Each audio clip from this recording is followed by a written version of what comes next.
Des résultats surprenants et souvent réconfortants après 40 jours de guerre. Le déficit commercial baisse, le shekel remonte et également le prix de l'immobilier baisse. Et nous avons le plaisir d'accueillir, comme chaque semaine, le docteur Daniel Guggenheim pour faire un point sur notre économie qui est en guerre aussi. Alors, faut-il s'inquiéter ou pour le moins être rassuré? On va faire le point tout de suite avec Daniel. Bonjour Daniel. Bonjour. Alors, résultat économique inquiétant, la baisse du shekel est-elle freinée ou pas? Oui, on m'appelle souvent l'optimiste. Je vois souvent, c'est le titre qui est donné après la chronique sous Kalita. Mais moi-même, d'abord, je veux redire, je ne cherche pas à transvertir la vérité ou à montrer que la situation serait plus blanche qu'il ne l'est. Mais je me base toujours sur des faits qui, moi-même, sur des chiffres qui moi-même surprennent. Et alors, vous parlez de chiffres réconfortants. Moi-même, j'ai été surpris de ce que j'ai vu et je voudrais en parler ici. D'abord, vous avez parlé pour le shekel. Le shekel, au plus haut de la crise, par rapport au dollar, le dollar était passé au-dessus de 4 shekels 10. Il est, cette semaine, même aller autour de 3,75, c'est-à-dire 35 agourotes, pratiquement 40 de différence par rapport à ce qu'il y avait il y a 2 semaines dans la pire des crises.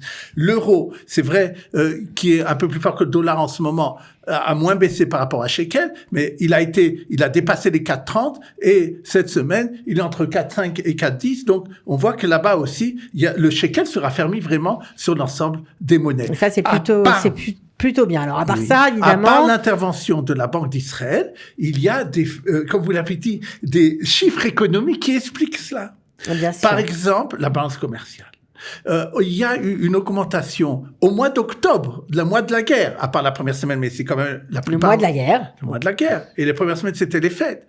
Une augmentation de 14% des exportations. On est arrivé à 20 milliards de shekels pour le mois d'octobre, et ça représente depuis le début de l'année 184 milliards de shekels. Et pendant le même temps, et ce qui est évident et attendu, les importations ont baissé. Ils ont baissé de 5%. Ils sont arrivés à 28 milliards. Donc il y a toujours un déficit de la balance commerciale en octobre, mais elle a baissé de 33% par rapport au mois précédent.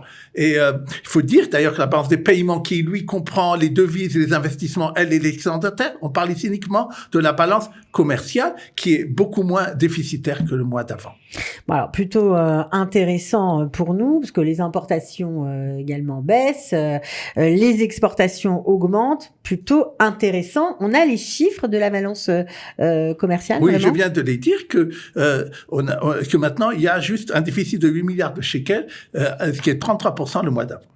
Ok, tu couperas ça, Jonathan. Très bien. On continue.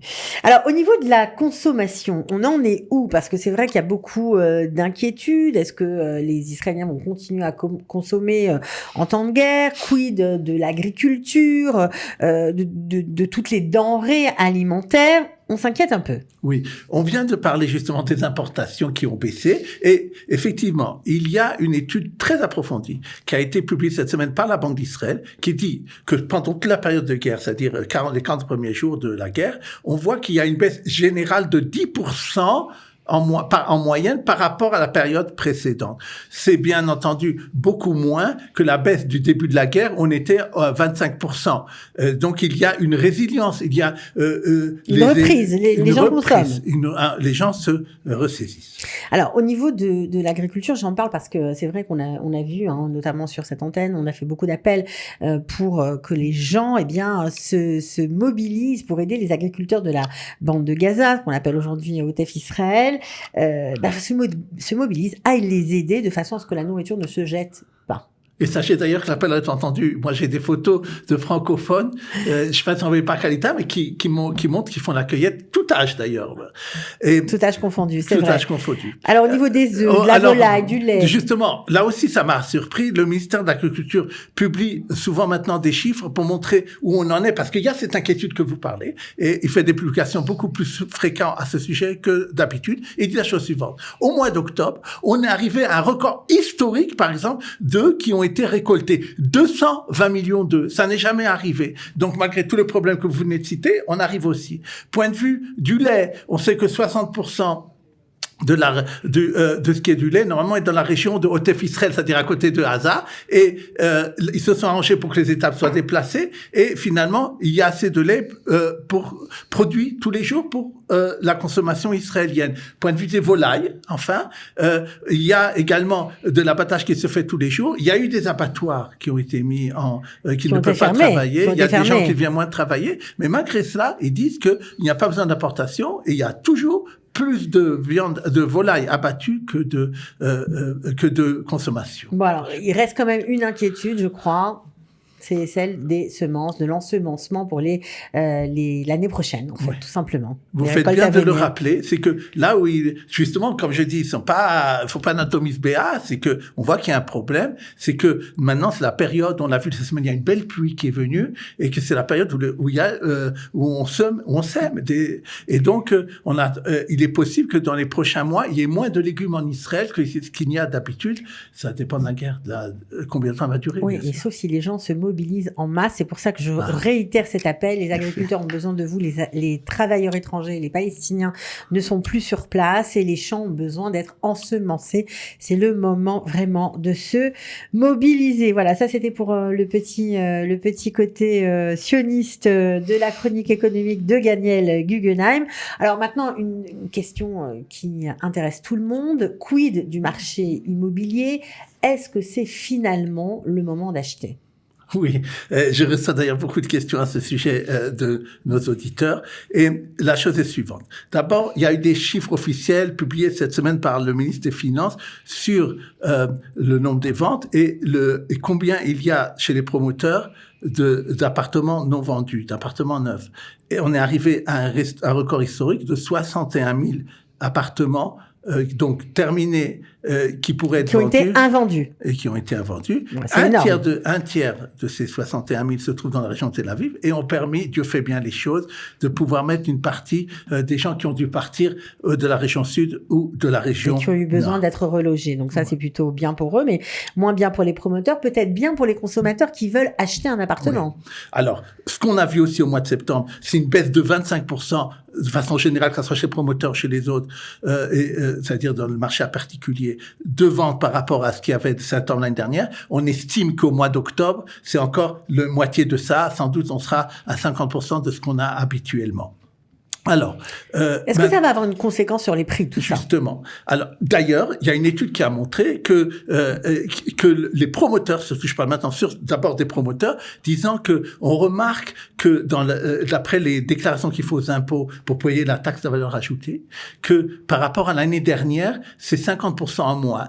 Alors, c'est d'abord une baisse des prix, des ventes, dont on parle souvent, mais c'est également, sans doute, une baisse de la rentabilité. C'est-à-dire qu'ils sont obligés de faire des efforts et ils donnent beaucoup d'avantages qui sont pas obligatoirement dans les chiffres qui sont donnés par la statistique, d'une baisse de 7% depuis le début de l'année. On estime, certains estiment, et moi je pense qu'ils ont raison, qu'on est même maintenant dans une baisse de 20% et que on est au début de ça. Et d'ailleurs, donner un fait qui a été donné cette semaine par Aranana dans un autre endroit prisé, un appartement a été proposé sur Internet, le même appartement qu'un 4 pièces normal, 95 mètres carrés, 25% de moins qu'il y a quelques mois.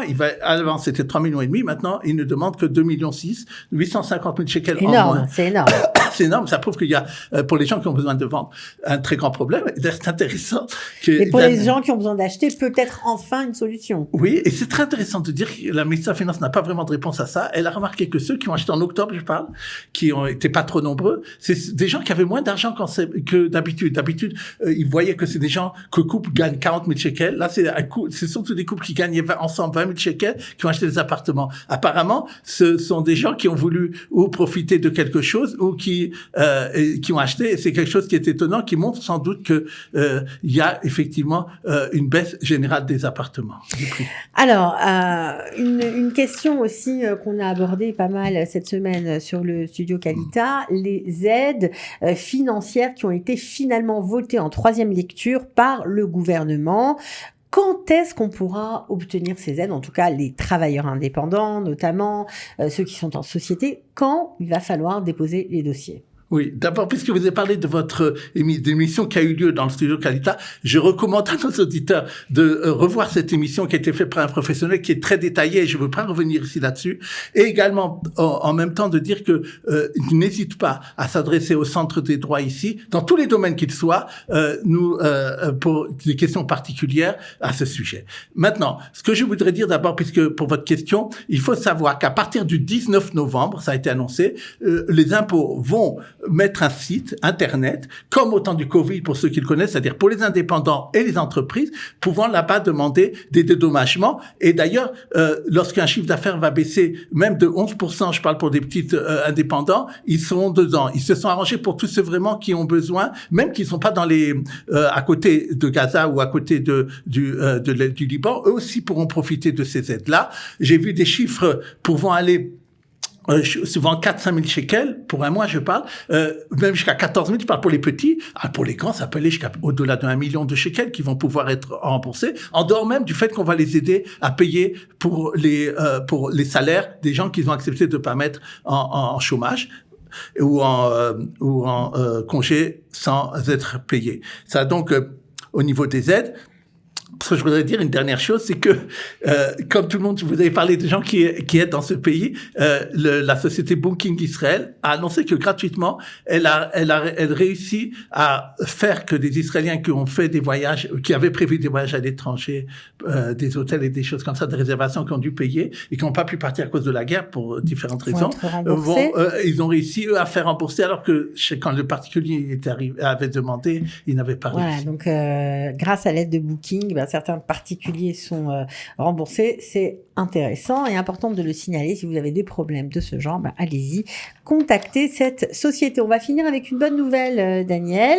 Une entreprise israélienne qui s'est distinguée et vraiment qui apparemment qui fructifie, et c'est plutôt sympa grâce à Google.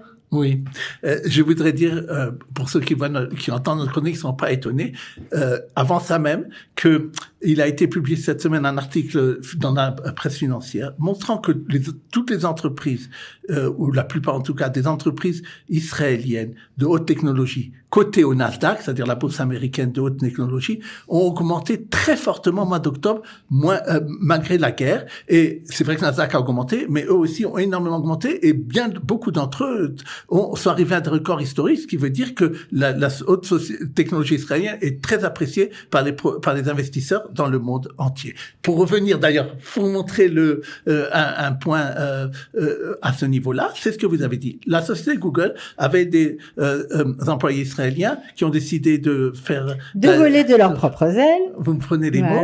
Et ils ont fait une société qui s'appelle Caractère AI. C'est une société qui permet virtuellement, surtout pour les jeunes qui ont envie de ça, de pouvoir parler avec les plus grandes célébrités du monde. On parle avec sa star préférée, en gros. Voilà, en gros. Comme si c'était vrai, mais bien sûr, c'est virtuel. Tout à fait. Comme ChatGPT, c'est une sorte de ça, mais ils font ça. Et Google est intéressé par ça. Il a surtout vu qu'il a des millions d'entrées. Et c'est intéressant parce que cette société, il y a quelques mois, avait collecté plus de 100 millions de dollars sur une valeur seulement de 1 milliard de dollars. Google a annoncé qu'il est en pourparlers avec donc cette société pour justement investir dedans et aussi collaborer. C'est-à-dire, chez Google, c'est de l'investissement et en même temps, lui demande des services pour une valeur de 5 milliards de dollars. En quelques mois, cette société privée est valorisée par des grandes entreprises, multipliée par 5, c'est quand même quelque chose d'extraordinaire. Ouais, de 1 milliard passer à 5 milliards, c'est plutôt sympa. Bravo aux Israéliens qui, malgré la guerre, continuent de fructifier. Ça nous fait plaisir d'entendre des bonnes nouvelles économiques également. Donc Daniel, on se retrouve la semaine prochaine, comme toujours. Plaisir. Merci beaucoup.